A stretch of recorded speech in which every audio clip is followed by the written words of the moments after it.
Breaking points, Jiang. We're just going to take a quick look. We're not getting away from the broader stuff. This does worry me, though. The Professor Jiang predicts U.S. will lose Iran war from 8 days ago. This has 8 million views, which is well above what Breaking Points videos typically get, you know? Stuff like this worries me quite a bit. All right, guys, we've got yet another heavy hitter guest and first-time guest on the show. Professor Jiang, he is the star of the popular YouTube channel Predictive History. He uses game theory to analyze past, current, and to predict future geopolitical events. And he joins us now. Heavy hitter, like he's just a YouTube channel. You've had politicians on, haven't you? Yeah, Professor, great to have you. Good to see you, sir. Thanks for inviting me. Yeah, of course. So, you know, for people who aren't familiar with your work, I wanted to show folks that back in 2024, you made 3 big predictions. One, I'm not going to be like a super hater or whatever, so I'm not going to criticize everything that I hear. I'm just going to watch the video. that Trump would win. Okay. 2, that he would start a war with Iran. And 3, that the U.S. would lose that war. Let's take a listen to that. In this class this semester, I'm making 3 big predictions, right? First this guy is that predicts Trump some better will fucking win cinematography for his videos. Jesus in Christ. November. Second is that the United States will go to war against Iran. And the third big prediction is that the United States will lose this war, which will forever change the global order. So obviously that last one is the only one that has not yet come to fruition. Is quite a stunning prediction. You know, do you stand by it, and what have you seen so far that leads you to sort of stand firm in that conclusion? So given my analysis of how the war is progressing, I think that Iran has many more advantages over the United States. The reality is that right now, it's a war of attrition between the United States and Iran. And the Iranians have been preparing 20 years for this conflict. In their eschatology, in their religion, this is a war against the great Satan. They've had many practice runs. Last June was a 12-day war when the Iranians were able to examine and analyze the strike capacities of both the Israelis and the Americans. And they've had a lot of time, 8 months, to prepare fully for this new attack. They, through the proxies, the Houthis, Hezbollah. Oh, that's right. I did see this one, which I thought was pretty interesting. Jiang claimed 20% of girls are on OnlyFans, of American white girls, which is a pretty crazy... I'm not sure if this statistic is correct. You can tell me if this is correct or not, right? But apparently 20% of all American white girls in their 20s are on OnlyFans, something like that, all right? I'm not sure if you've heard this, but just the idea that you have a percentage of American white girls in the 20s, all on OnlyFans. That's just incredible to think about, okay? And he just, listen to what he just said. He just said, I don't know if this is true. Obviously fake statistic. So anyway, that's totally crazy that that's true. And you know, like the people joke that that's what America wants to do. America wants to liberate Iranian women so that they can go on OnlyFans and enjoy American corruption and decadence, all right? This guy's tailoring his speech to the audience, which I think is usually, I mean, depending on the speech, I think is a problem. The fuck is Nico doing here? Well, Jiang just wants like attention, right? So this statistic says on Google that for women age 18 to 24, roughly 14% are active on OnlyFans. So it's 18 to... This is just not, it's not true. 24. Right. Imagine it's probably 20% or maybe 30% if you go up to 35, 40 years old. And the percentage of these women that are white, it's about 70%. So, and that's the narrative you're hearing from the Trump people. They're saying, oh, look, the libtards are getting owned. And they're posting images of Iranian girls stripping free of their niqab, their oppressive niqab, and now they're naked, which is so ridiculous because it's the conservative right saying the libtards are mad that women are on OnlyFans.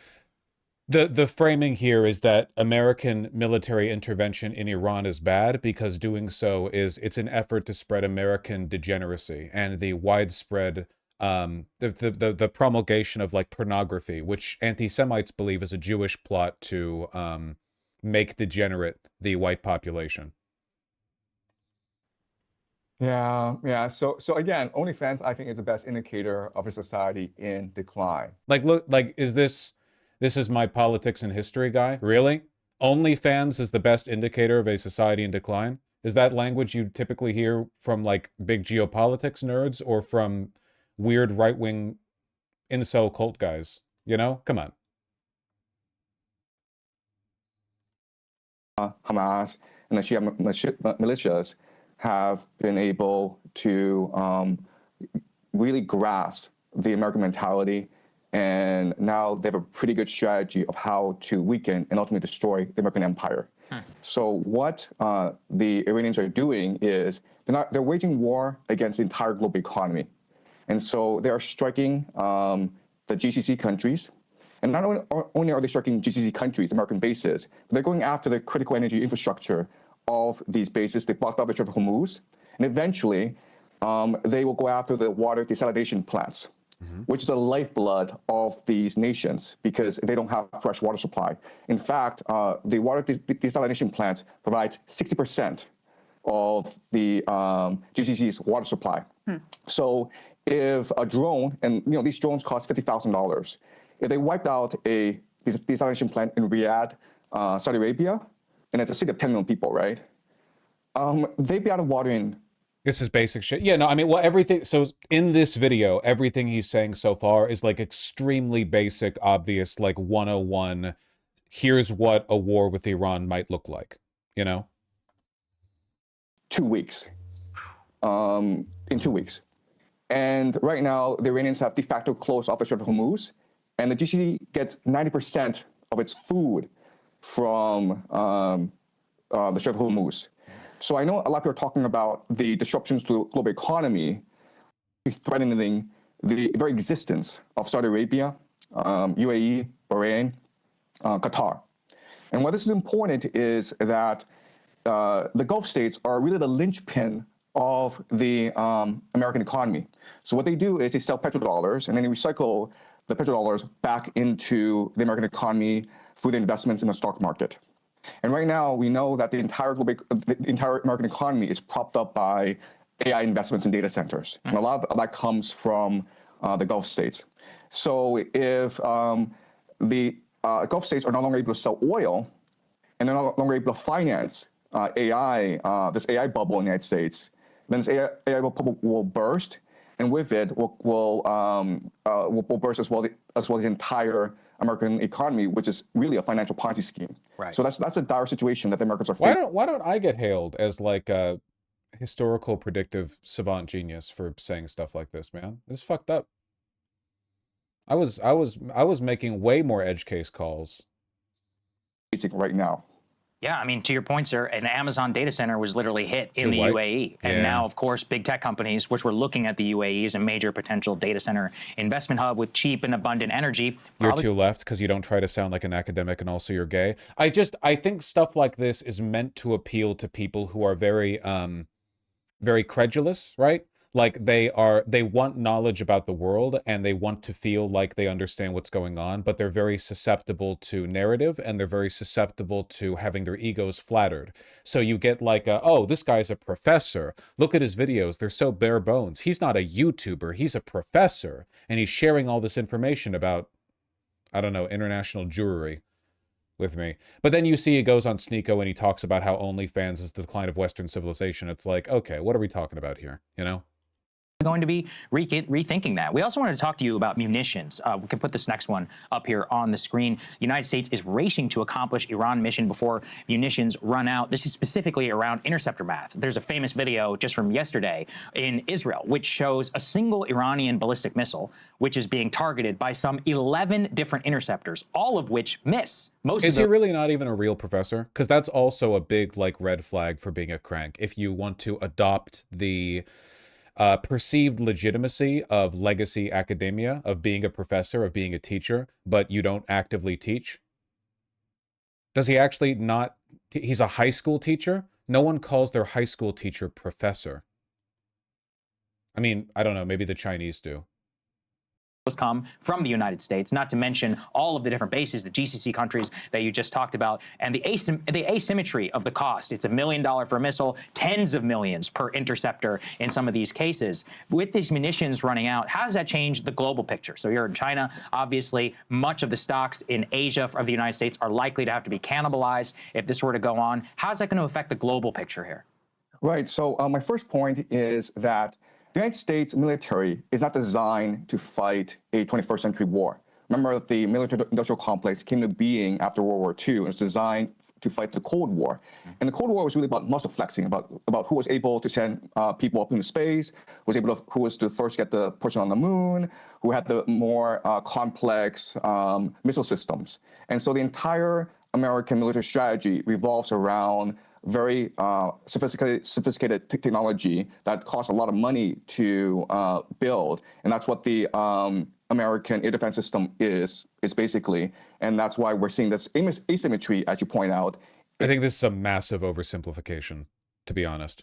In this war, where you have these $1 million missiles trying to take out these $50,000 drones, and it's not sustainable in the long term. And so what we're seeing is he's kind of right, but I get the feeling this is one of those guys who never uses the term capitalism. So I don't know if he would make these points. Like earlier he pointed out that the U.S. stock market is a Ponzi scheme, which is true. I doubt he believes that all stock markets are a Ponzi scheme, or that all financial investment in their nature turn into one eventually. But like the real reason the American military-industrial complex fell apart is because after the Cold War ended, there wasn't really an enemy to fight. So the best way to fleece money out of the government, parentheses, the taxpayer, is for military procurement companies, Lockheed or whatever. You enter into really, really, really expensive speculative R&D contracts, right? It stops being about, we can produce 10,000 of this plane, of this tank, and it starts being about, well, no one can contest us, so we're not trying to meet any real military goals. We're not trying to achieve any, like, actual fucking outcomes. So, let's just, I don't know, fuck it, to the moon, right? Most expensive missile, most expensive plane. But this was just a way of keeping money flowing in the system, right? Otherwise, what would the U.S. spend its money on through like Pentagon contracts if it wasn't for the ever escalating threat of a potential future adversary? The war of the future. Against what country? I don't know. The puncturing of the aura of invincibility and invisibility that sustained American hegemony for the past 20 years, especially after the collapse of the Soviet Union.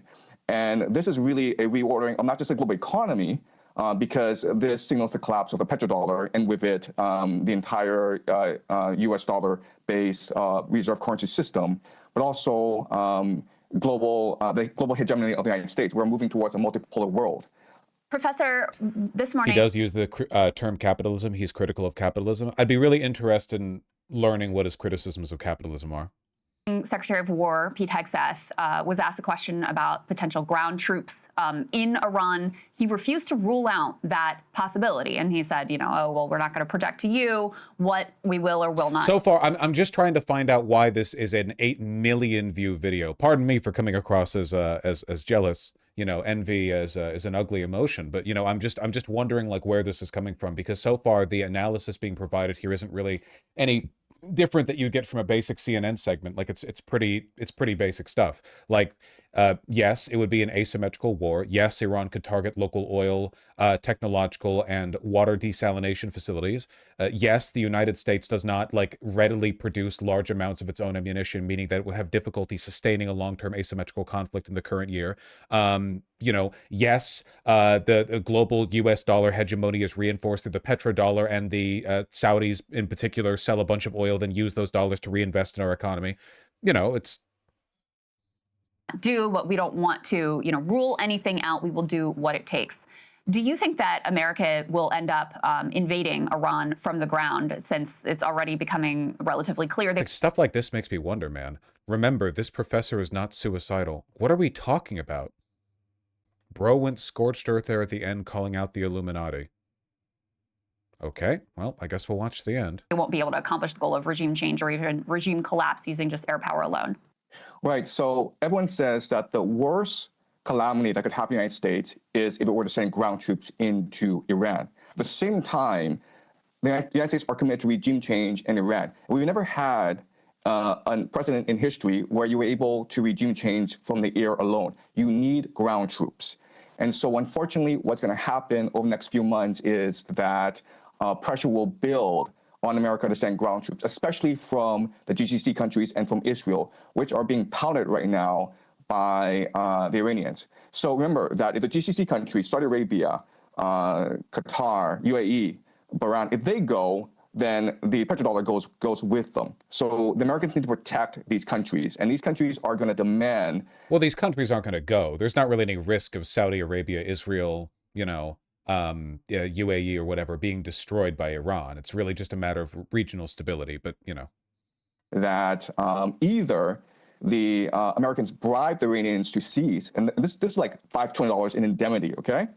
Or send ground troops to wipe out the Iranian threat once and for all. And I know that there's no political will for ground troops to be used against Iran among the American people. But remember that 78% of American people was against initial strikes against Iran in the first place. Right. And one of the things that really comes into question, I think, with all of this, sir, when we're looking at the geopolitical picture and the sacrificing in much of this from the United States on behalf of Israel, is kind of a question as to who and what wanted this. We were actually curious for your view on a disputed report here from the Washington Post. We can put it up here. I only heard of this professor recently. A friend shared a video he did explaining Christian beliefs. Explaining Christian beliefs? Okay. This guy has like a massive clip industrial complex around him. So what, he's a master at predicting the future, but also he's a religious? Well, like, what's the... On the screen, F3, a push from the Saudis. Israel helped move Trump to attack Iran. Now, this has been internally disputed by Saudi Arabia, saying that they did not push the Trump administration to attack Iran. However, this is clearly an authorized leak from our own government, trying to at least lay some of the blame on behalf of the GCC. What do you make of this analysis and of this narrative that Saudi Arabia was also trying to be behind this push to bomb Iran? So I've always argued that both Saudi Arabia and Israel are heavily invested in regime change in Iran. Yeah. In fact, Saudi Arabia sees Iran as much more of an existential crisis than Israel. Because remember, Israel still has nuclear weapons, and Israel is a very diverse, very sophisticated economy, whereas Saudi Arabia is completely reliant on oil. And it's always had problems with Iran because Iran is a theocracy opposed to the Saudi monarchy. Iran funds and equips the Houthis, which have been antagonistic towards Saudi Arabia for the longest time. And right now, the Saudi economy is suffering. It's been trying to pivot towards more of a tourist economy. That's why they brought in Ronaldo. That's why they're switching to e-gaming. That's why they're building something called a line.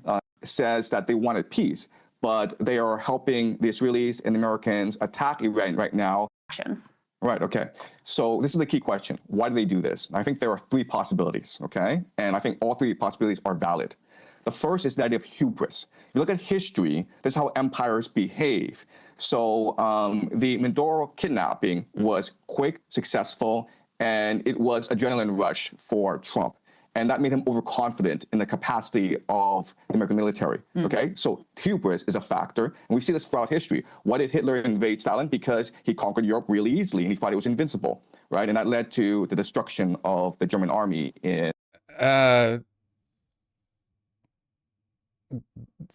Big oversimplification, but okay. I guess he's trying to like run through the points at the end here. In the Soviet Union. So hubris is a factor. Then you have to look at internal political calculus. Like he didn't take over Europe easily. Hitler didn't. He hadn't even begun to take over the United Kingdom. He knew, like, it's where even though America does not benefit from this war against Iran, Trump himself personally benefits. Why? Because the Saudis and Israelis are bribing him to attack Iran. Remember that the Saudis invested $2 billion in the private equity fund of Jared Kushner, who is the son-in-law of Donald Trump. And the Israelis, through Miriam Adelson, have been financing Trump's political career, right? So this is true, yeah. Miriam Adelson... Like Trump and people around him are extremely financially compromised by Israel and by the Gulf states. That's absolutely true, yeah. Again, I'm just wondering why it's an 8 million view video. Like, genuinely, I guess this all feels pretty boilerplate to me. Some of you guys in chat are saying like, oh, does he watch you? Which tells me you don't get your news from any other source. A lot of the stuff that I've been saying about this conflict is very, very basic. Like, a lot of the stuff I'm saying is not, I'm not an expert. It's just the 101 for understanding the conflict. Then you build analysis on top of that. But this isn't really analysis, right? This is just the basic info, like, oh, the petrodollar reinvest in the US economy. So it's literally that no one on CNN would ever say this. I disagree. People on CNN do say this. You can find segments on CNN, MSNBC, ABC, probably not CBS anymore, about the degree to which Trump and his family is financially compromised to the Gulf states or to Israel. You can find, you know, think pieces or articles or even video segments on from those news agencies on how we're not prepared to fight an asymmetrical war, how this hasn't worked before. This stuff isn't like, it's certainly not worth posting in the YouTube comments, this professor didn't kill himself, okay? I'm just saying, like, it's not... A few months back said that she will put up $250 million if Trump were to run a third term. So Trump is getting a lot of financial and political support from the Saudis and Israelis. Also remember that if this will... It has 8 million views because this is the first time a lot of these people will have heard in such a digestible form. I disagree. You know how I know that? Because this is breaking points. I guarantee you that he's repeating stuff that's been here before. There is nothing he's saying right now that Crystal and Sagar would not have said in the prior days. I guarantee you that every single thing he has said has been brought up by them. I think it's just a cult personality thing. I don't really know. This war goes sideways, and Trump is forced to use ground troops. He will probably get approval from Congress, and this will give him emergency war powers, which will allow him to influence the midterms. Good luck with that. So Trump is thinking about a third term. And I think at the ballot box, he probably won't get it. But if there's a war going on and you can delay elections and you have emergency war powers and people rally around the flag, then he probably the views don't lie, though. There are plenty of schizos, 10K views. Something about him's definitely appealing. Sure, but right, that's what I'm saying, because I think he's a crank. Like, that was what I said about Jordan Peterson. Jordan Peterson said really basic, banal stuff as a, like, superficial layer around an underlying core ideology that was fucking insane. Most people didn't engage with the core insanity. They only engaged with the superficial stuff. But he had this massive, like, clip farm complex. He was, like, the main character on the internet for what felt like forever. And the stuff that he said that people liked was really, really basic. Like, we all make fun of the clean your room thing now, but you got to understand that for multiple years of my time here on YouTube, there were millions of guys who thought the clean your room shtick was, like, novel and innovative. You know? They actually thought that. That was a real thing. It's not just a bit we made up after the fact. There were millions of people who were taken in by this crazy, drug-addicted, lunatic, you know, again, use the auspices of official academic credibility, Professor Jordan Peterson, right? Even though since then he's been incredibly disgraced in the academic community. They took his word as gospel. We'll get a third term. And the last factor that is very important is the eschatological factor, where if you look at the Epstein files, it's clear that we are run by secret societies. It's clear that the world is run by these individuals who have a lot of power. We don't know who they are, but they control the military. They control... We do know who they are. It's not secret. They're all public figures. The national security apparatus. And these people, there are different names for these people. You can call them the Illuminati. And the Illuminati are composed of three major groups. Okay, you have the Jesuits who control the Vatican. Okay, this is all completely insane stuff.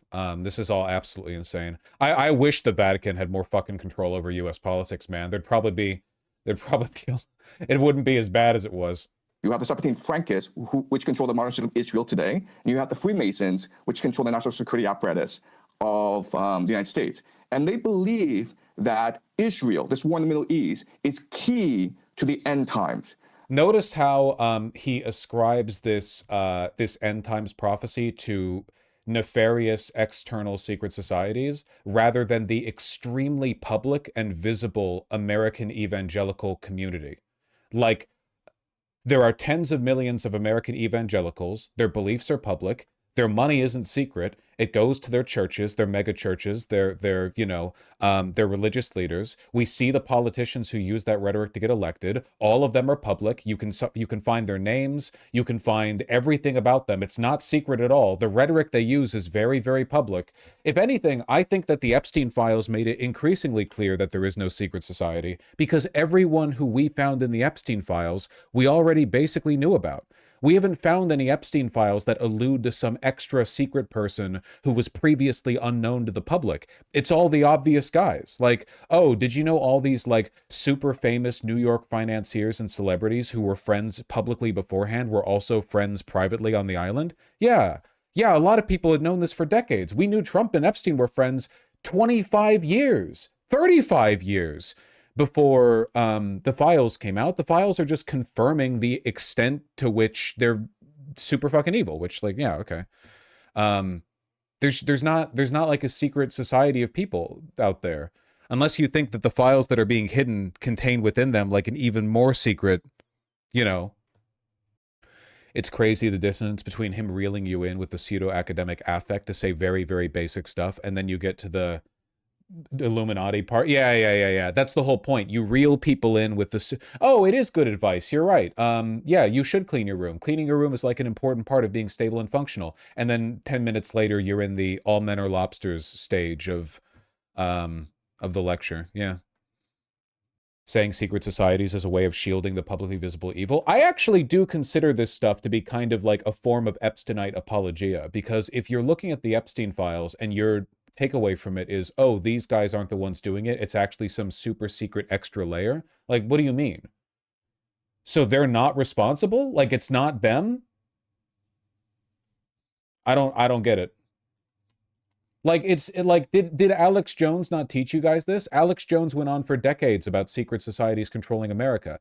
But by the time the Epstein files came out, he had been bought by the Trump administration. So now he just pretends they don't exist. Like, the people who allude to the Illuminati or the Freemasons are usually the ones who will clam up when the time is actually, when it's time to actually, like, assign responsibility. Alex Jones was right? No, he wasn't, because Alex Jones said it was the Illuminatis and the Freemasons and the reptilians. It was actually his friend, Donald Trump. He was lying the whole time, and he knew it. Alex Jones was always closely connected with bunches of like right-wing financiers and propagandists, many of whom were connected to Epstein, like Bannon. He was always a psyop. He was lying to distract his gullible audience from the actual truth of the people who rule the world, which is that they're not secret. They're just the same rich assholes you see on TV. In creating heaven on earth. So it's almost like a script that they're following, even though it doesn't make any geopolitical sense. Okay, so I would say that these three are the best reasons why this is happening. Wow. Well, sir, I hope you come back. This was very informative, I think, for both of us. We deeply appreciate your time. Thank you. Thank you. This is why I don't have people on who agree with me. This is how I would feel. You just have somebody on who just repeats your shit, and then to the last second, right before they have to go, they say some insane shit, but I don't have time to counter it. Oh, man. People have a need to make things more complex than they actually are. Okay, but the idea that everything wrong with the world is because of the Illuminati is the most simple idea ever, and it's for literal, like, brain children. Like, if you think the Illuminati are why the world is the way it is, your brain is young enough to have been molested by Donald Trump on Little St. James. The reason things are bad is because there's an evil secret society. Wow, welcome to the plot of every fucking Pokemon series. Are you kidding me? It's not because of secret societies, dog. It's a really complex web of political and economic networks where large groups of people mutually benefit from hierarchical systems. And as those hierarchical systems self-perpetuate and self-reinforce, the hierarchies get worse because the only way to reinforce them is to continue the asymmetrical distribution of power that they were built on.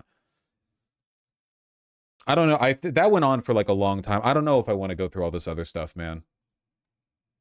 How capitalism enslaves you. Okay, can I do one? All right. Now, what's amazing about Marx is that today we say he's wrong, right? Communism happened in the Soviet Union and happened in China, but it happened in Europe and in the United States, where Marx said it would happen first because Germany was more industrialized than Russia or China. Okay, does that make sense? That's what we say. But if you think about it deeply, okay, Marx was right. I'm always saying this. I'm always saying this. Why don't I have 1 billion subs? What the fuck? Is that all it takes?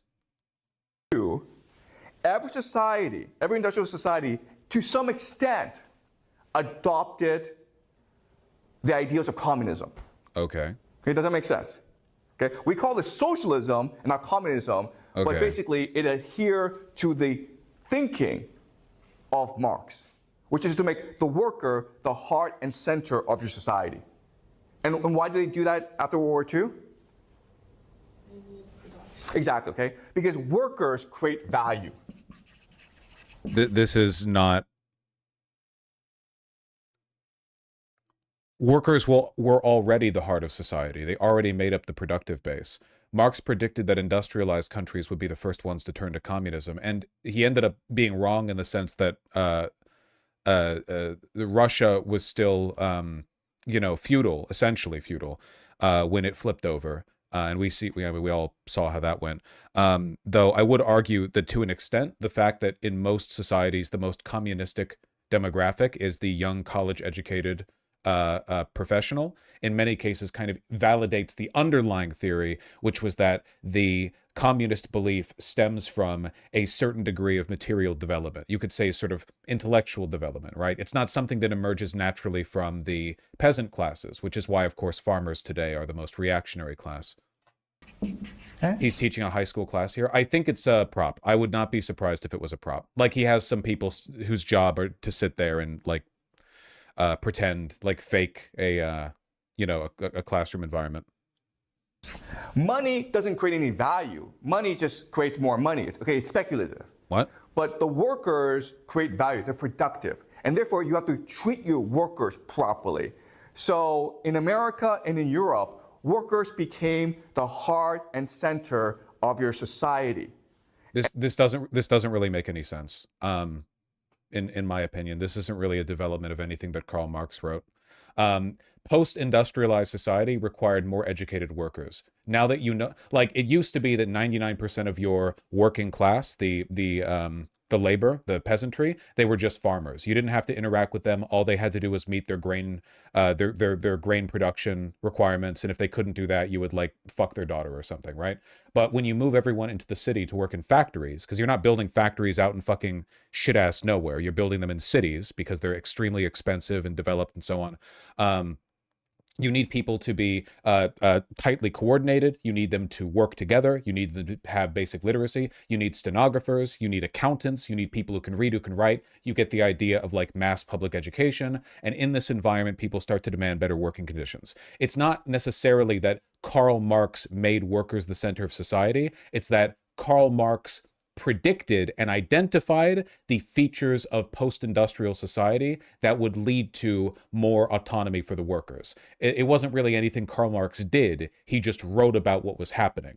That's historical materialism, right? If the world requires workers to be more coordinated, more educated, and live closer and closer to the centers of power, right? Now they're in the cities. They're not out there in the countryside away from the castles. You develop a society where their needs become more prioritized. And the workers, through unions, could demand political reforms. And so all of society was geared towards making the lives of the middle class, the working class, better, okay? That's why you had accent healthcare. A true Marxist would never say middle class, but, you know, even I do sometimes. Great public schools, cheap universities. Okay? So the 50s and 60s and 70s was basically the peak of society for the working class. But in the 80s, we start to change this. Why? Why would we want to change the system? It's a great system, right? Marx is right. Having the worker as the heart and center of your society. This just doesn't make... The idea that the reason the industrial era was good for workers is because we made workers the center of society is just meaningless. It doesn't mean anything. He's going to correctly identify that like Reaganism or financialization or whatever led to a decrease in the increase of or the decrease in our respective care and standards for the working class. And that's true. But like the idea that this was a consequence of people caring more about workers is ahistorical. It's his third language. Cut him some slack. I'm just responding to what he's saying. Central organizing unit of society makes a lot more sense than having money as the heart and center, okay? But starting in the 80s... There's no such thing as having money as the heart and center of your society versus the workers. Those are different things. There's no such thing as the heart and center of a society. That's not a real thing. That's not like an actual category or point of relation. We start to go back to money. Why? There's enough production to sustain, they want more. Back to money. Is he making the argument that society centered money in the feudal era? That in the he's saying we went back to money. So in the pre-industrial era, when the aristocracy ruled everything, that was when we valued money above everything? That doesn't make any sense. That would have been pre-capitalistic, or at least like in the early days of capitalism. In a mercantile sense, we didn't value the money more than everything. That just doesn't make any sense. Excuse me? Like they have I assume he referenced the Gilded Age, but the Gilded Age was the emergence of the features that allowed workers to demand higher standards of living in the future. The Gilded Age was when the contradictions were mounting. In a dialectical sense, you have two antagonistic forces. The economic need for workers to be more educated, more consolidated, for cities to be denser. And then on the other hand, you have the relentless profit grinding of the robber barons. You have like a tension. They want everything from the working class, but the working class's autonomy is becoming more important. And the resolution of that antagonism in the form of like union laborers and strikes and, you know, mass labor action was we got better working rights, you know, dialectics. production necessary for society, so they want more like. Who wants more? Yes, exactly. Okay. So what happened in the 80s? Bosch is genuinely upset. He said money was the center of society during the Gilded Age. Lol. No, you're not understanding. Listen, there's no such thing. For one, there's no such thing as money being the center of society, like in one era over another, because money is just an abstract unit of currency the government distributes in order to facilitate commerce.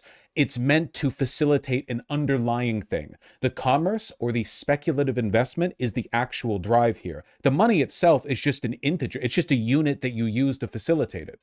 It doesn't make any sense on its own. It would be like saying that a society, like I don't even know what like an appropriate comparison would be. It would be like saying that a society that's really like values volleyball, they center the volleyball itself as the center of society, not the game, but like the ball, the actual round thing. And it's like, well, no, the ball is important, but it's the process of it going back and forth that allows the game to happen. The game is the thing we're driving for here, right?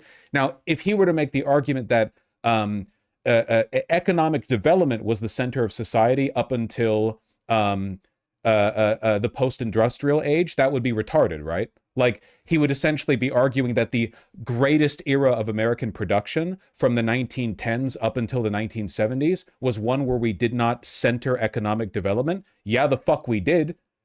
That was like the main time we did. You know what I mean? Money itself is just a means to an end. What we're talking about is like the underlying policy priorities. You're being too autistic about every little detail. Ah! Dude, he's like this super viral guy. I'm just critiquing the thing that he's saying. I'm not being hyper autistic about every detail. It's weird that he's saying we used to have money as the center of society, but then Karl Marx had it that the worker was the center of society. That doesn't make any sense. That just doesn't make any sense at all. It might make sense if you do a lot of work interpreting what he's saying, but this is what I'm critiquing. Like, this is the whole thing. And this is what these cranks always do, by the way. This fill-in-the-blanks bullshit pseudo-analysis so that you're responsible for doing the work, but if anyone critiques it, they get to say, well, you just don't know. You're being uncharitable. You haven't read all his works. I had to deal with this with Jordan Peterson, too. Every time you critique Jordan Peterson, they would say, well, his weird, incoherent metaphor meant something different than what you interpreted. Well, have you read all his books? No, and I'm not going to, okay? I'm just critiquing the dang video somebody linked, all right? I'm just saying it doesn't make any sense. Called the revolt of the elite. Okay? In other words, the problem with having a society based on the worker is it becomes too egalitarian, too equal, right? But if you're like the elite, you don't want equality, you want difference. You want to have power and money in your hands. Does it make sense? So, did they not in the 1940s and 1930s? Are we suggesting that for the window of time during which the worker was the center of society, the elite weren't prioritizing their own interests? The revolt of the elite happened in the 80s, and this is what we call in the United States the Reagan Revolution, okay? The Reagan Revolution. The beginning of neoliberalism, free market capitalism. And in Britain it was called... Wait, I'm sorry. The Reagan Revolution, okay? The Reagan Revolution. The beginning of neoliberalism, free market capitalism. And in the beginning of free market capitalism? In Britain, it was called Thatcherism, okay? Margaret Thatcher, the Thatcher Revolution. And so now you need to transition away from the worker to something else, okay? Another ideology that allows the elite to amass power. The elite were already amassing power throughout. It just doesn't, again, the logical conclusion of this nonsensical segmentation of history into overly simplistic archetypes is that you're ignoring the underlying truth. This video is supposed to be about capitalism, but our country was capitalist the entire time. It was capitalist in 1800, 1850, 1900, 1950, 2000, and today, 2026. It was always capitalist. What we see as different shifts in financialization or worker rights are responses to a dialectical process within capitalism of people who want and people who oppose greater economic equality. And that itself is a simplification. But the idea that it was pro-worker until the 80s is just not true. The economic elite were in charge in the 1970s, 60s, 50s, 40s, 30s. It's always been that way. Of course they are. They're called the economic elite.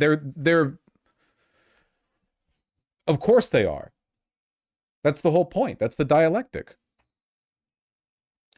Was the Gilded Age similar to capitalism, but just more brutal? I don't know if you're baiting me, and I'm going to exhibit unimaginable self-control by not getting mad at you.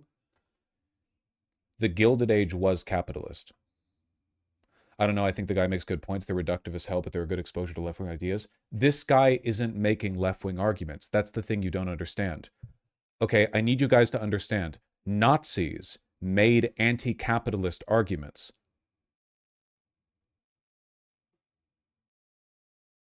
Not very good ones, but they did. You can't just agree with something. Like, what has he said so far that's left-wing, out of curiosity?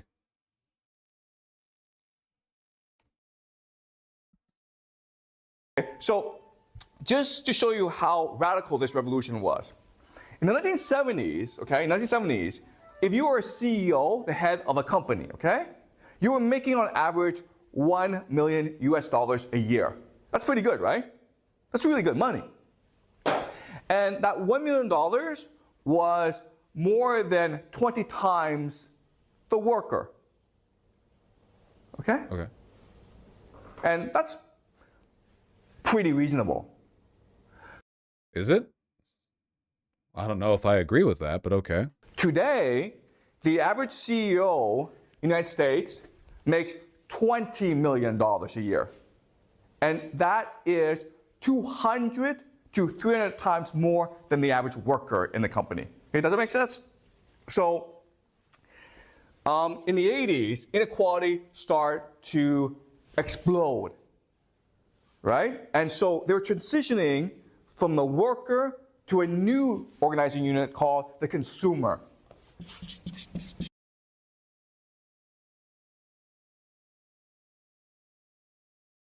What?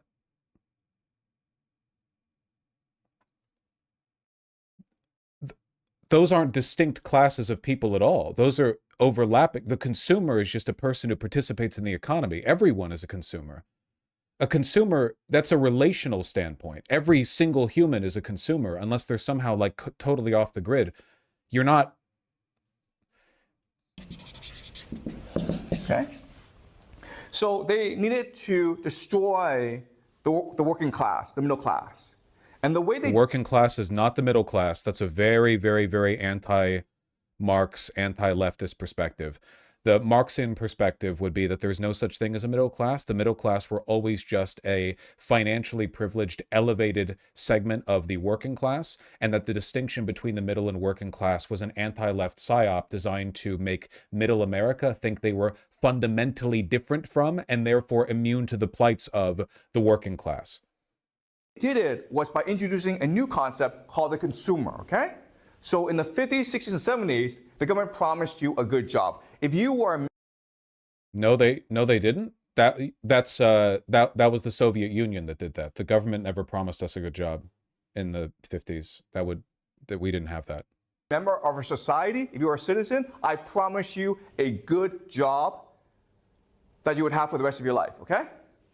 So in the 80s, the government said, I promise you that you have low prices.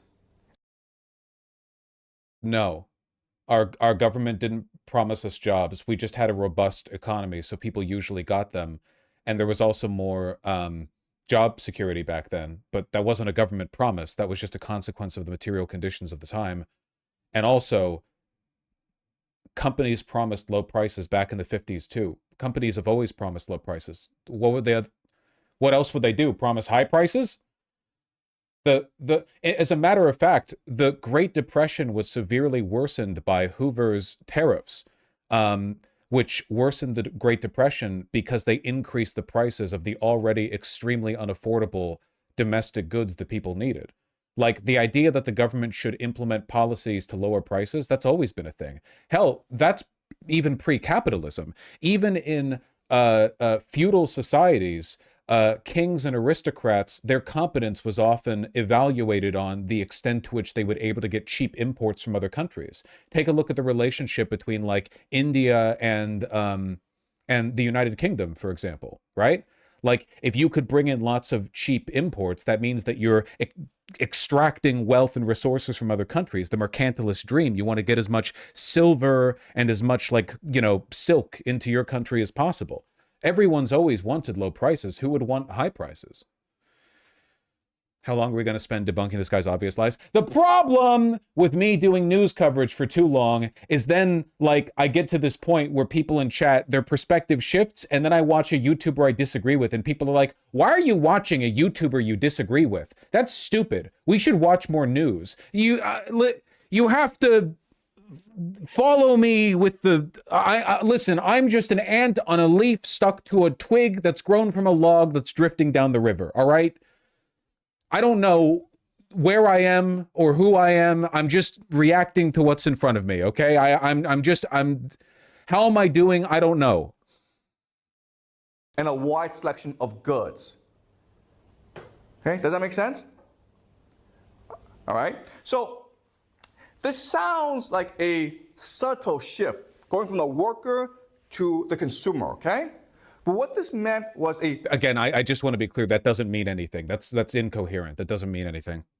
Revolution in society, a revolution in politics. So remember that, an example of the worker has to have political consciousness in order to protect his or her rights, in order to organize and unify and push for favorable political reforms, okay? Mm-hmm. That's what the worker must do, okay? But now let's think about the mentality of the consumer.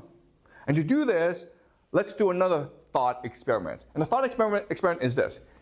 Everyone in the school, about 500 people, I decide to give everyone $1 million US. Okay? So everyone in the school... Perhaps I did too much good faith extrapolation. No, no, no. You don't need to feel bad or whatever. I think this stuff is really, really interesting, okay? I think this guy's a crank, but the reasons why he's a crank aren't always easy to identify, right? A lot of people who liked Jordan Peterson at the time liked him because the only stuff they had seen from him was banal, relatively useful life advice. The point, like, that's why I want to talk about this now. You get into it and you learn more, and you have to understand, right? Understanding how the world works isn't about simple theories or getting like quick play-by-plays. It's not about the facts that you know. It's about the method you use to analyze the evidence that you're provided and what you take from that. Has exactly $1 million US to spend. What happens now? Think about this. What happens now? Use your imagination. There's an interview of this guy in Breaking Points, and it all seems above board until he brings up the Illuminati and Freemasons. I know, we saw that last segment. Look for this guy's lecture, The German Will of Power. He straight up denies evidence for the Holocaust. Them out. Yeah, I know, we saw that last segment too. Don't worry, guys. We saw that too. We just watched it. What happens? What's the first thing you do?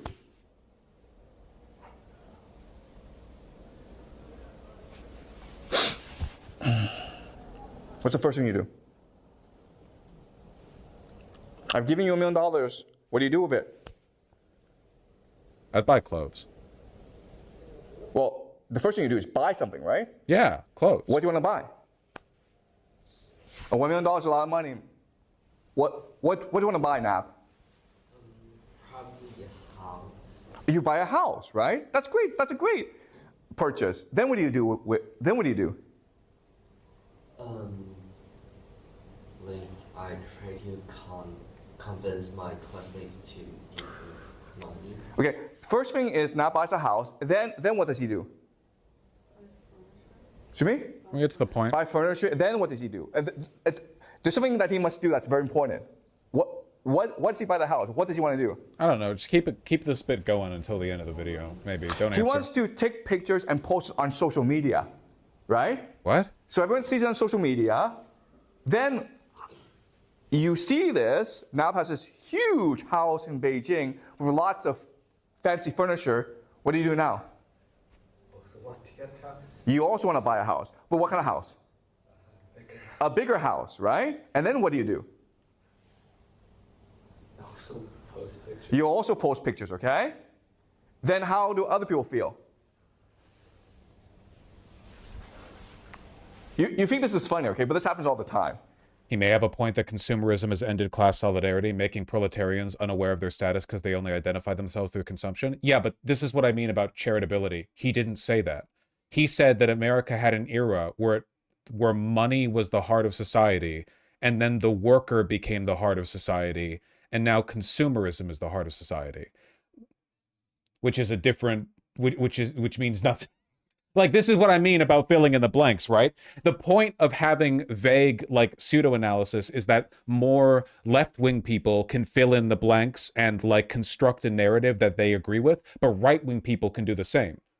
Like, a right-wing person, because, you know, you're leaving a ton of gaps, could look at this and derive any number of conspiratorial, like, he's not describing the dialectic or the process. He essentially said that America wasn't capitalist through the early 20th century, or that we stopped being capitalist or something, like the elites only really reared their heads in the 1980s, which just isn't true. Like, there's just a lot of stuff here that doesn't make sense. And he is, you know, a lot of people are watching these videos, so I think it's worthwhile to critique them, you know? I'm not going after some small bean little YouTuber who's making small mistakes or whatever. I think it's worth looking into this stuff.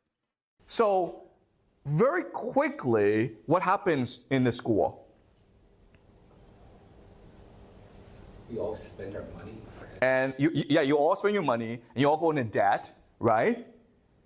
Because you're in competition with each other to buy the biggest thing. And $1 million is a lot of money, but it's not enough to buy everything, right? What are we getting so you go at, into man? debt, you borrow more money to buy more things. And then what happens? What? And then what happens? How do you guys feel about each other? Do you guys have lunch together? Just say the conclusion, man. Like to share homework together? You guys hate each other, right? At the end of the day, what will happen is you all go into debt and you all hate each other, right? So that's consumerism. This is what consumerism is. I'm utterly lost. I have no idea what point he's trying to make. Consumerism is when you hate creates each other. A competition in society for prestige, okay? To see who can pose. Yeah, man, that just started in the 1980s, which is why the phrase keeping up with the Joneses famously emerged from the 1980s. Literally the phrase that describes the plight of trying to outspend your neighbors for more conspicuous consumption, that came from the 30 years before when he said, oh, man. The nicest social media pictures. This leads to the individualization or the optimization of you, okay? In other words, you are now unable. This is another extremely good faith take, but he's describing alienation under capitalism. For one, no, he isn't. Class competition is not the same as alienation. For two, why is he saying it began in the 80s? It doesn't, no, come on, you don't have to devil's advocate this. It's just really bad analysis. This shouldn't be taught by anyone. Like, no teacher should be saying this, let alone uploading it to YouTube. To act together. You don't want to organize. Keeping Up with the Joneses came from a 1910s comic? Oh, I thought the ad that it was used in was from the 50s. Okay, it goes back even further. Well, even more point against what he said then. The idea that the 1980s was the beginning of consumerism, parentheses, conspicuous consumption and proletarian competition. You don't want to act in solidarity, okay? And ultimately, this means that you develop economic logic, okay? And what is economic logic? It's to see the world only through the lens of capital. Okay, does it make sense? Capital? What? No, this makes no sense. So when you see someone and you're like, okay, well, do I want to date this person? You don't ask, oh, is this person a nice person? You ask yourself, how much money does this person have? But people used to do that more than they do now. People marry for love more now than they ever have. It used to be women would be sold off with a dowry or arranged marriages, or there were more considerations for the future health of both families. Now we marry more for love than ever before. This is the opposite of correct. He's not just wrong, he's saying the opposite of what's true. Okay, do you understand? You use economic logic in order to understand the world and to developed in the 1980s, by the way. Reason and analyze the world, okay? Now, let me ask you this question. Today, is this how China works? Is this how the world works? The answer is yes, okay? No, people almost, overwhelmingly marry for love. Overwhelmingly, they marry for love. People have been making financial calls in their personal relationships for thousands of years. This is not how the world works at all. This is ridiculous. This is completely ridiculous. Economics existed before capitalism. Economics is it's a function of human society. Economics existed before language did. Are you like this? Yes, you are like this, okay? But he's Chinese, okay, give him a little slack. He's teaching in English, and his videos are being shown to Americans, and he's doing a tour with American content creators right now to showcase his perspective on the world. Also, being Chinese doesn't mean you get to be wrong. This isn't really a perspective thing. He's just wrong. I guarantee you that in China as well, people marry more for love now than they did in the past. He's a high school teacher with a bachelor's in English literature. He teaches Western philosophy. Oh, there you go. Then he should know better. He teaches at an extremely expensive and exclusive private high school in Beijing. Wonderful. You've been brainwashed into thinking that this is the only way to behave and to think. You're in school. Why are you in school? So you can get a good job. So you can get a good job. Why? To make money. To make money. And so you can buy things, okay? You understand? That's how you all think. But there are different ways to think about school, right? You're like, I'm in school to learn, to open my mind, to have an imagination, to think critically about the world, right? And that was the way we thought about school when the workers were dominant. But now that consumers are dominant, all we think about is, how do I get a good job? How do I buy a bigger house? Because I really want to know what time period he thinks the workers were dominant in. What he's talking about is the relationship between the industrial, parentheses pragmatic, versus the philosophical arguments for public education. The problem is that public primary and secondary education has always been largely industrial. The goal of going to school has been thought of as to get a good job for a long time, basically since public education became a thing. The distinction is in higher education.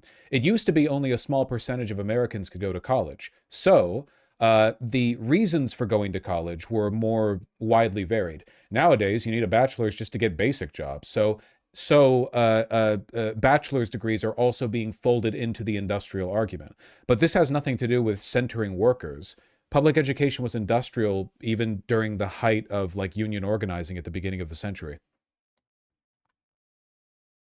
This is Joe Rogan political analysis. Posted on social media. Okay?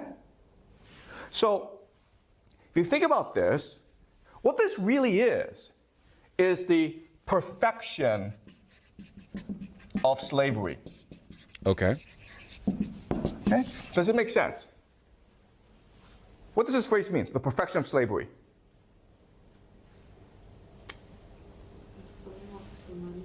Yeah, you become a slave of the money, but what? Is this not Joe Rogan analysis right here?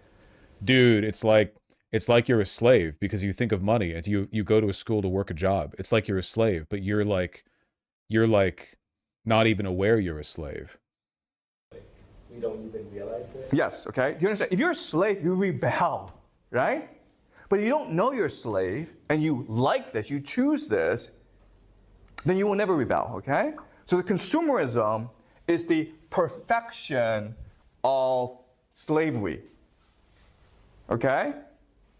And that's why Francis Fukuyama thinks that consumerism is the end of history. Oh, that's a misreading of Fukuyama's writings. He's written about this, man. Fukuyama still writes. Okay. Because it is a system that achieves what the elites want, and the masses are unwilling and unable to protest and rebel. Okay, does that make sense? It's a perfect system. Okay. This was not left-wing at all. I think that this trended a little bit more towards right-wing, but mostly it was just incoherent. Do you mind if a white boy learns a little bit about secret societies? Then I'll be done. Okay. Oh, shit. So this one, this one's gonna be spicy because he's doing it in a different environment. This one's not getting shown to the students. He didn't want the parents calling in afterwards. First thing I'm going to do is explain to you what most Christians believe. By normal high school standard, this shit is Marx. No, I disagree. I attended American high school, and I think that the education I got on our history was far better there. I even think the economic... Admittedly, I did go to AP history, AP US history, so maybe better there. But like, by and large, no. A lot of what he just said is just flat wrong. It's just completely incorrect. So there's no... About their religion, okay? This is called the orthodox or the canonical perspective. Okay, so this is what you're taught officially by the church. Christianity has many different factions, but they all believe in a certain interpretation of the Bible, okay? Then what I'm going to do is I'm going to show you the apocryphal. Apocryphal just means hidden, okay? Or secret, or esoteric. Just a secret knowledge that is kept within these secret societies. All right. Oh, we just started with the crazy. I thought he was going to build up to it. I thought I was going to get like a breakdown of how there are secret societies. So the Orthodox canonical comes from a reading of the Bible. And the Bible, at its core, is a story of the covenant between God and humans, okay? Covenant. Covenant means contract or understanding. Not really. I mean, the Bible was writings from the apostles summarizing the events around. I mean, that's part of it. Is that like the main thing? Most of the Bible is about. I would argue that if we had to boil it down to the main point of the Bible, it's look at Christ's life and learn lessons from it. Not so much about the contract, right? It's like here's him being goaded with the sauce. You can take from these moral lessons on how you're meant to behave. I don't know if the contractual element's the main one, but so that's just the New Testament. I know, but that's what people mean colloquially when they say the Bible, right? I mean, does he mean the Old Testament too? Maybe he does. Maybe he does. When I hear the Bible, I hear the New Testament, but I'm American, so I don't know. So throughout the Bible, there are a series of covenants, okay? The first covenant is between Adam Messiah, and stop God. yelling at me. So you may have heard of the story of the Garden of Eden, right? God creates the universe, then creates the Garden of Eden, where he puts Adam and Eve. And God says to Adam and Eve, this is paradise. You don't have to work. Just enjoy life. The food is free. The food is plentiful. Every day you'll be happy and free of want. You will live forever. But there's only one thing that you must not do, and only one thing, okay? Whatever you do not eat from the tree of knowledge of good and evil. Just don't do that, and you'll be okay. So of course, what do Adam and Eve do? They eat the stupid fruit, okay? No, it was literally the smart fruit, you fucking moron. You just said it. It was the smart fruit. Then what God does is he banishes Adam and Eve from the Garden of Eden, and now they're forced to work to grow food to feed themselves, okay? And this leads to society, okay, development of society. God looks down from the heavens and sees that humans now are going to war.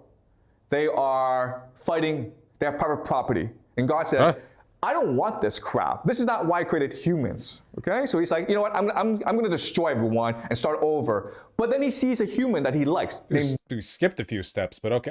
I'm wondering how this translates into the secret society bit. Noah. And this leads to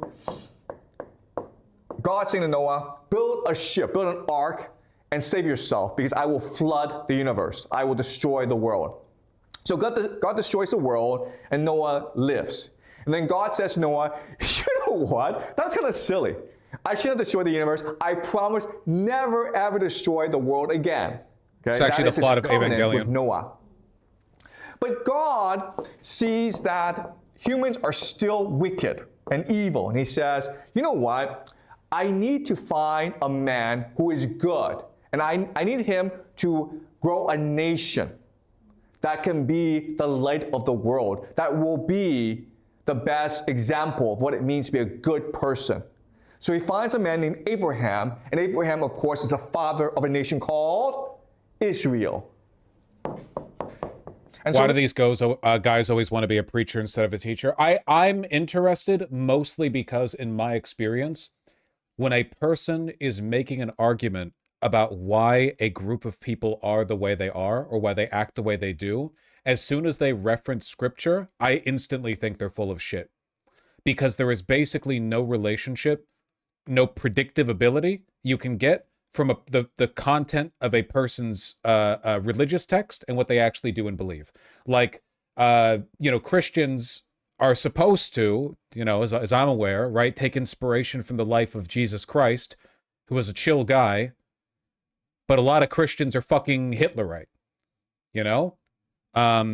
people say the Muslims, they worship Muhammad and he had a child bride. Did he? Yeah, I guess so. But who clearly in the United States advances the agenda of the pedophiles? Christians and Jews. American Muslims right now are just like this, the Zionazis.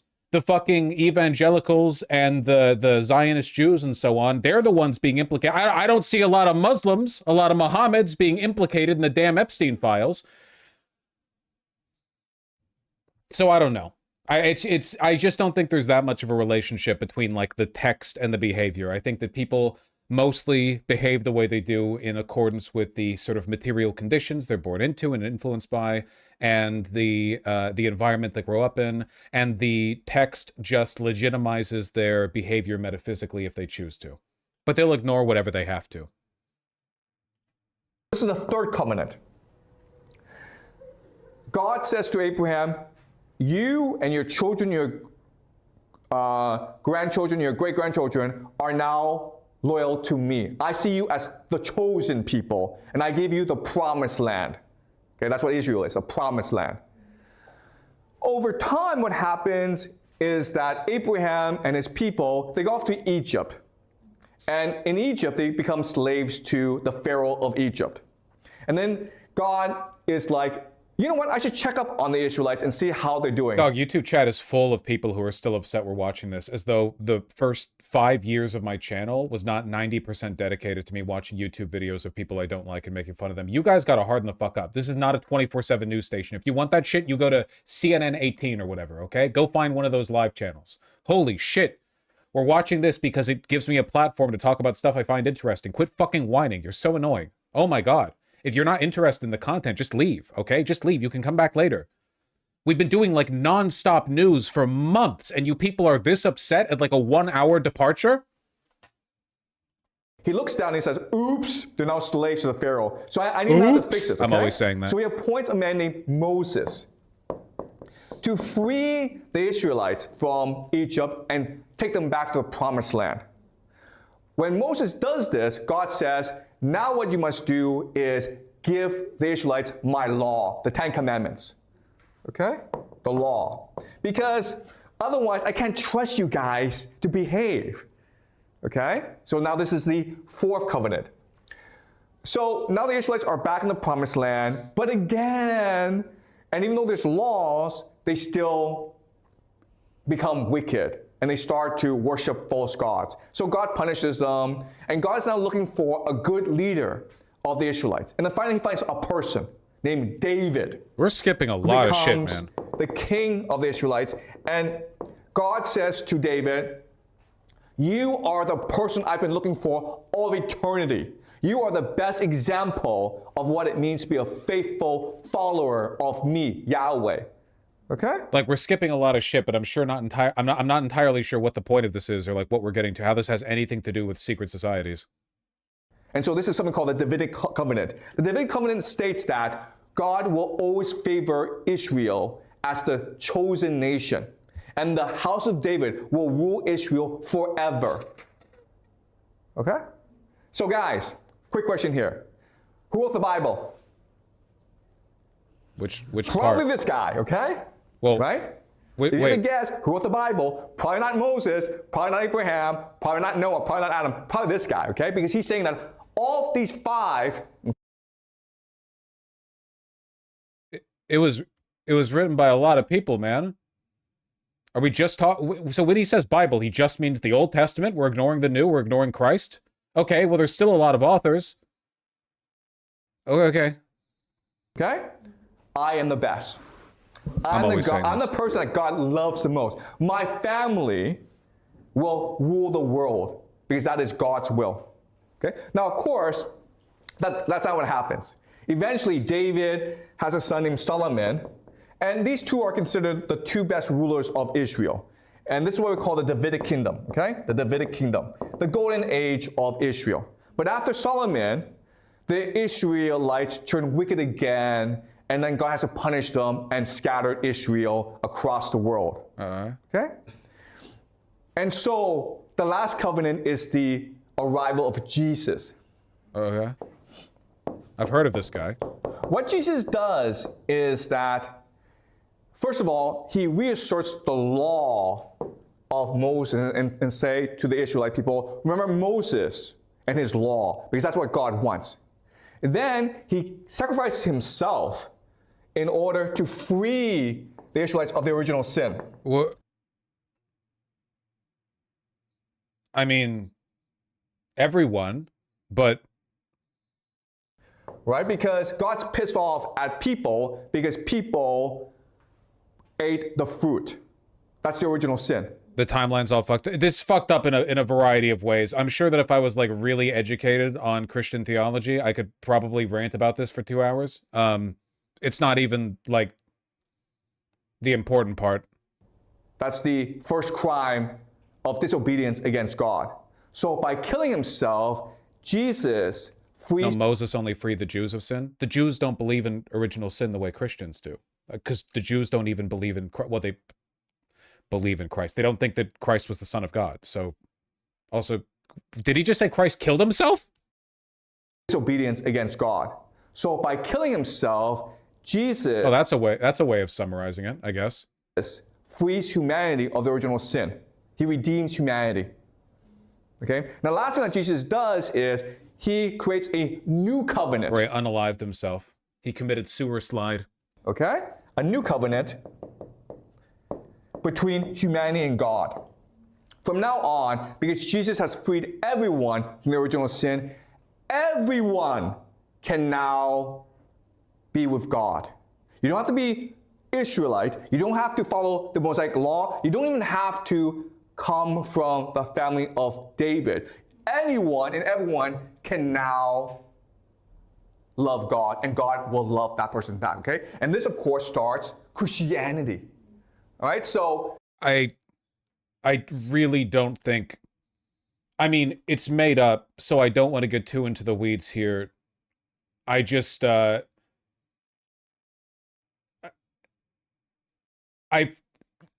feel like there's a reason he's summarizing this the way that he is, so I guess I'll wait to see what he derives from this.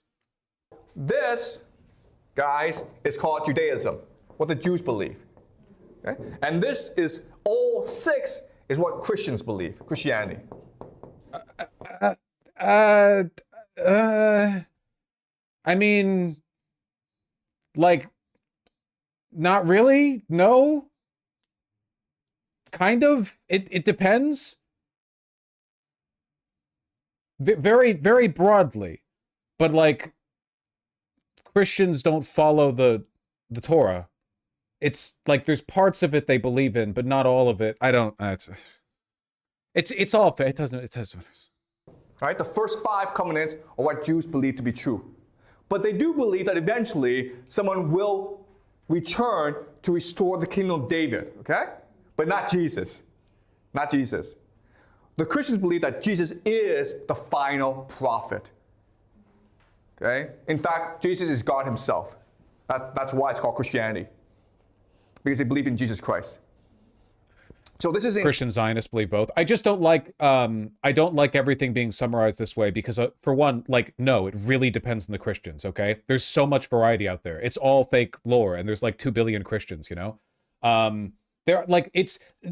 Whether or not Christians believe the earth is 6,000 years old, that's like an American evangelical creationist thing. But like, there are massive distinctions in what different groups of Christians believe, and also it's all made up anyway, so fucking who cares? The point that I care about is the leading conclusion that he's trying to arrive at here, which I assume has something to do with, like, how Jews control the world. I don't know. We'll see. Entire history of Judaism and Christianity, what they believe, officially. Any questions before I move on? Like what is officially here? Like, that doesn't... Officially? I guess it's very ahistorical to treat religious belief as some kind of like canonical, this is what it means to be X, when in reality the history of what Christians believe is as fluid as like what language is. English was different 100 years ago. It was very different 500 years ago. You know, the idea, like, was there an English 500 years ago? Yeah, sure. Was there a Christianity 1,000 years ago? Yeah, but like, it was very fucking different. And if you talk to Christians back then, ask them what they believed or how they felt about the world, it'd be very, very different, even if the foundational texts may be to an extent similar. So you're treating theology as he treats history, by the way, as like a very boiled down, highly simplistic. Like, for me, I think it's anti-intellectual to front all of this information to begin with on like a chalkboard. I think it's anti-intellectual to even do that. Like, if you're just a random YouTuber trying to ballpark some facts before getting to a point, that's one thing. But the way he's presenting this makes it seem like, okay, so this is Christianity, this is Judaism. It's very complicated. I guess I wish he would at least say that.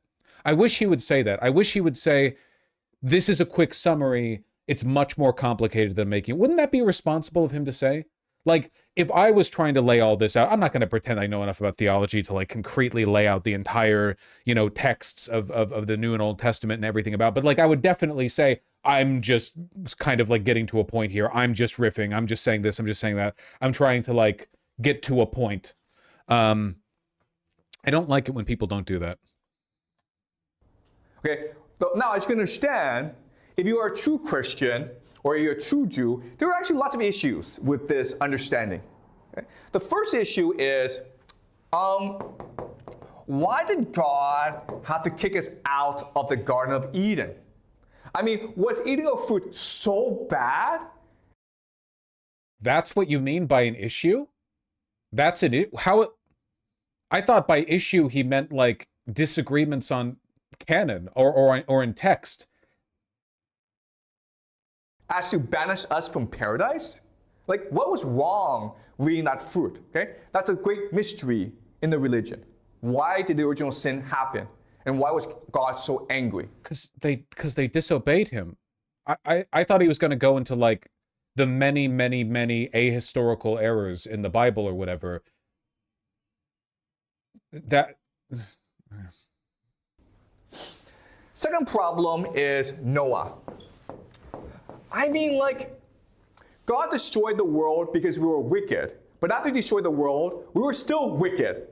So why did God have to destroy the world in the first place? If he's God, then should he understand how humans are? Wouldn't he understand that destroying the world would just, I mean, it doesn't really do anything, okay? No, because God gave man free will, and the whole point of living on earth is that we're supposed to use our free will to make judgments about morality and about our decision-making and to choose to follow God or not. And by wiping us all out with the Great Flood, he was trying to reset things to a point where people might make better decisions, which clearly they didn't. But God's foreknowledge is not supposed to extend to, like, in a deterministic sense, who gets to go to heaven, unless you're a Calvinist, I guess. So that's kind of strange. The last problem is Jesus. Who was Jesus? And why did he have to kill himself? What did... I'm sorry. I don't know, man. That was super fucked up of him. There had to be a better way. There had to be a better way. God had to send his only son to die for humanity. Okay, so if you're new to Christianity, the very idea of Jesus actually doesn't make much sense to you. I grew up in the West. I really don't think this is true. There are lots of things that lead Christians to self-doubt. A lot of like inconsistencies and ahistoricisms and like the behavior of the church. But like, why Christ would do that, I have never heard of a Christian. I'm sure there are some. But I think that's one of the, it's not just straightforward from the Christian doctrine, it's like the thing you're supposed to buy in on, that he died to save you from your sins. That is the thing you're supposed to buy in on, you know? I grew up in a Christian world, and it never made sense to me, okay? People told me about how great Jesus was, like, okay, the story doesn't make any sense. So if you're a really smart person, there are lots of questions. Okay, this is just insane. If you're really smart, you might notice some problems with my, like, 6 bullet point summary of the New and Old Testament. You could probably find a few more in there if you wanted to. Why did all the first sons of Egypt have to suffer just because the Pharaoh was stubborn? I mean, you just roll them all out there, you know?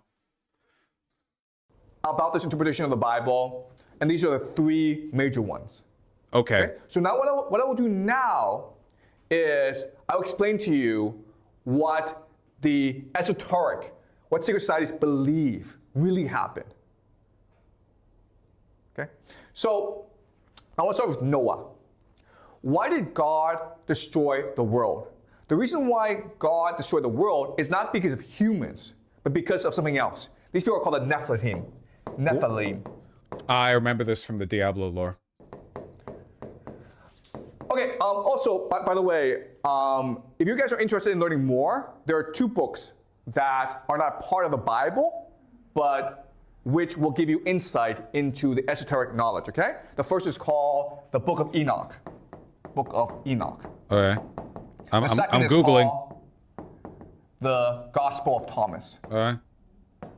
Okay? All right. So I am using these 2 Book books. of Enoch, an ancient Jewish apocalyptic religious text ascribed by tradition to the patriarch Enoch, who was father of Methuselah and the great-grandfather of Noah. Contains unique material on the origins of demon and Nephilim and why some angels fell from heaven. It's really interesting stuff. Gotcha.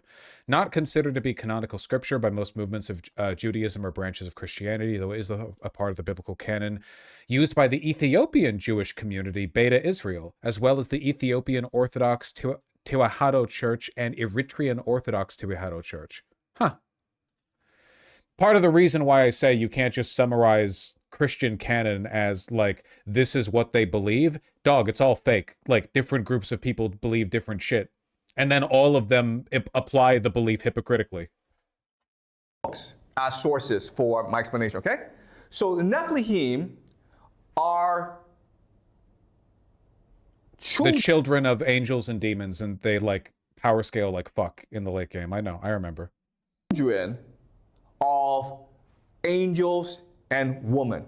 Okay, so what happened was that the angels who were supposed to watch humanity came down and saw, wow, these humans, these females are really beautiful.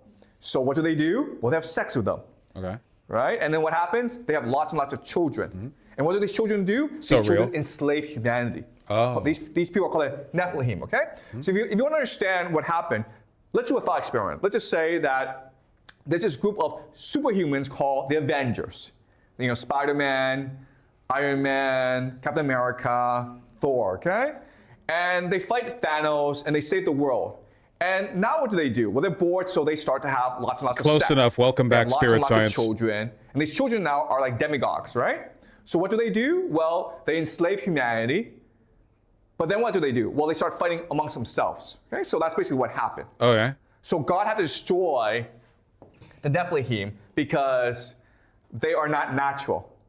Angels and humans are not supposed to have sex with each other. Okay. And this creates a new power called the Nephilim. The problem, though, is the Nephilim are divine, and therefore they cannot be killed.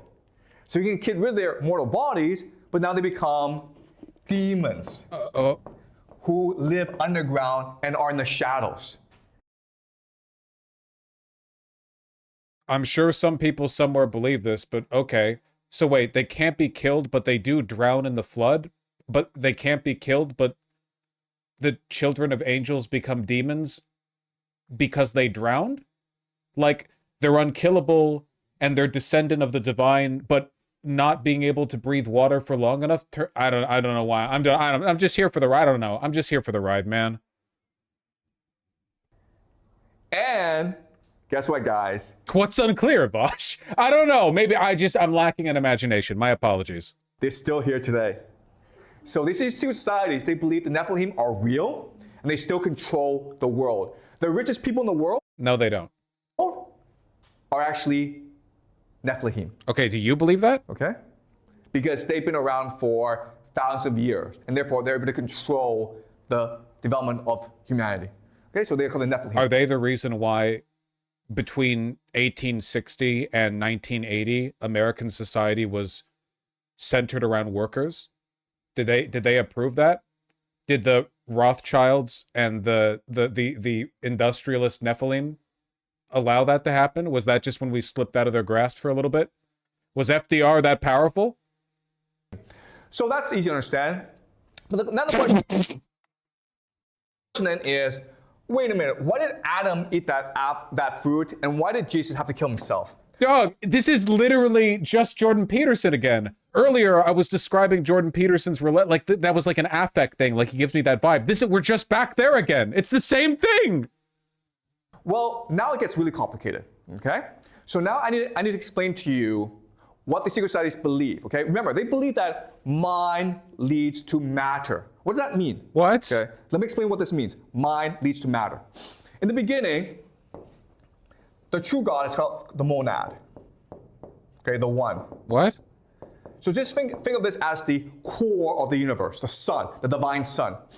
The monad is so powerful that when he breathes, okay? Wait, I thought we were in Christianity. There's one, it's a monotheistic religion. Are we talking about God? He vibrates divine energy. And over millions of years, this divine energy creates new life forms, okay? So the first life form are called the dyads. Dyads are just pairs, okay? Usually male, female, that are children of the monad. And they're able by themselves to create new universes as well, okay? So the dyads start to emanate, okay? So wait, does this guy think the wealthy and powerful are Nephilim? What does he believe? I thought he was talking about secret societies. Is he saying that there are secret societies of people, but they're not in charge of the world? They just think the world is ruled by the Nephilim? Are they keeping themselves secret from the Nephilim? So the entire universe is vibration. It's vibrational energy. It's the breathing of these cosmic beings. Okay? And over time, over millions of years, these vibrations become atoms, which then leads to matter. Okay? That's what they mean by mind leads to matter. Oh, okay. Now, one of these dyads, named Sophia, decides, you know what? I can be just as good as the monad. What does the monad do? The monad is able to propagate by itself, by himself. He doesn't need to mate. So Sophia says, you know what? I'm going to produce something by myself. I'm going to have a child by myself to prove I am the monad, okay? So she does this, and she creates a new being, okay? A new being. This is called the demiurge. There are different names. We'll call them the demiurge. The demiurge is a monster, a monstrosity. Yeah. Because it goes against the natural order. Yeah. So then Sophia's like, oops, I shouldn't have done that. No, I think this is like word for word plagiarized from the CGP Grey video on Tolkien's lore in The Lord of the Rings. So what does she do? She abandons the monstrosity. She throws him away and hides him in a sea of clouds. So no one knows he actually exists. Okay? Even the demiurge doesn't know he exists. The demiurge does not know about this world, right? Therefore, he believes that he must be the one true God, capable of creating new life. So what does he create? Us. Okay? He creates the planet Earth. And then he creates Adam and Eve.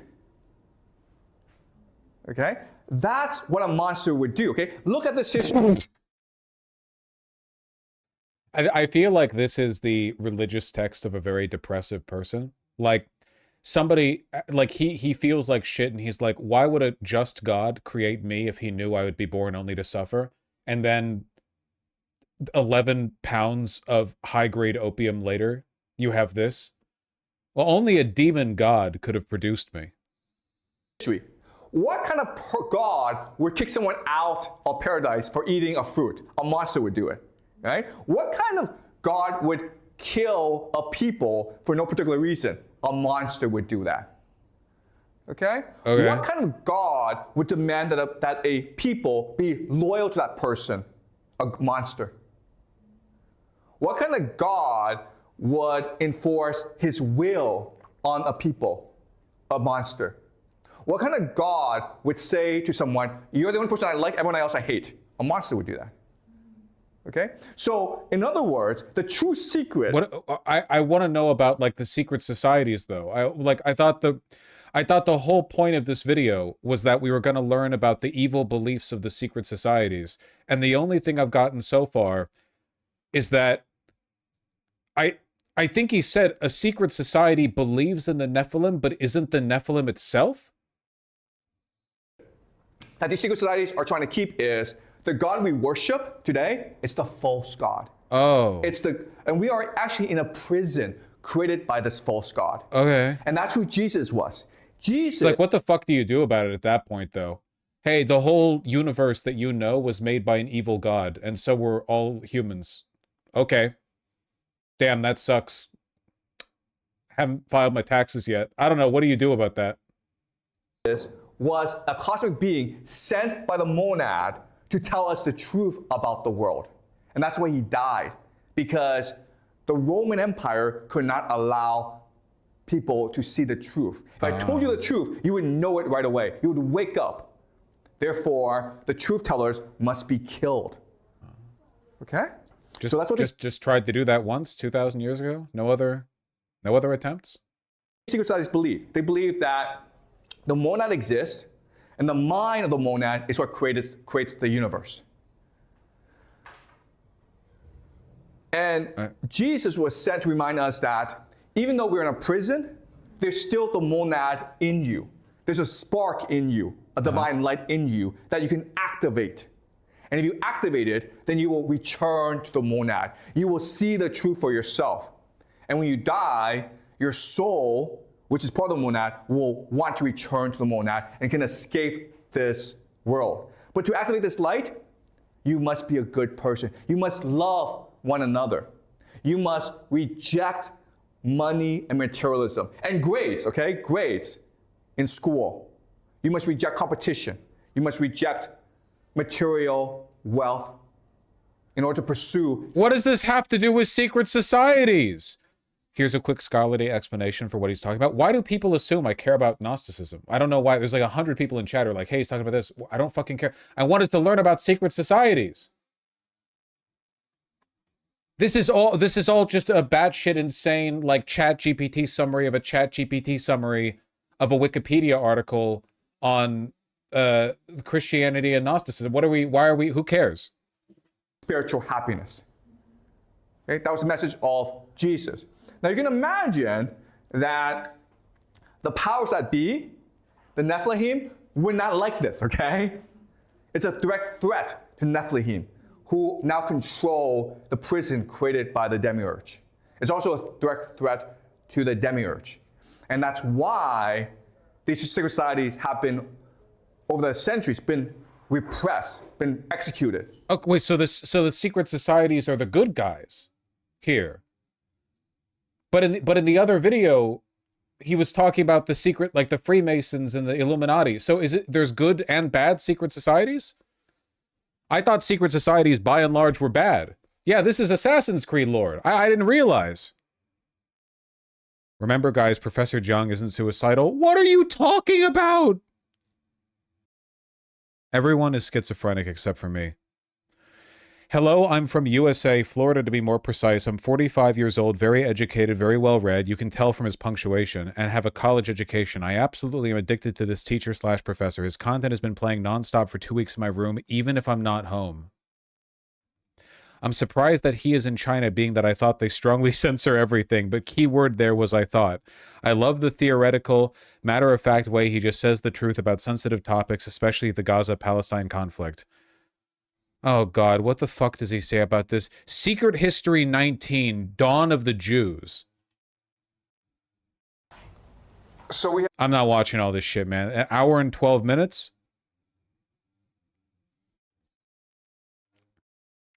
This video was promised to us 3,000 years ago. Remember, everyone, Professor Jiang is not suicidal no matter what happens. I heard Larry Silverstein and his entire family called in sick to watch this lecture.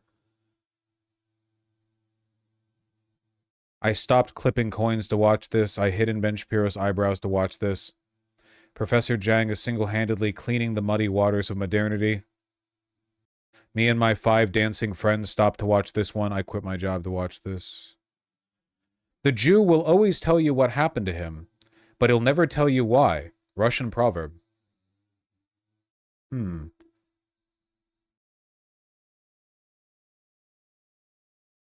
Curious. Fascinating stuff.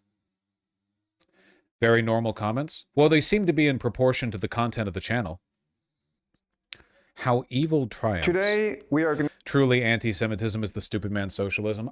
So far, I have not heard a single thing from this guy that sounded intelligent or well-reasoned, so...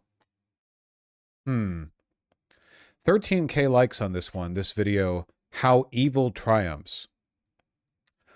Damn, I can't actually believe he went all the way down the rabbit hole. Professor Jiang is a real G. He went full Red Shoe Club. Protect this man at all costs. He is deconstructing the rabbit hole in real time.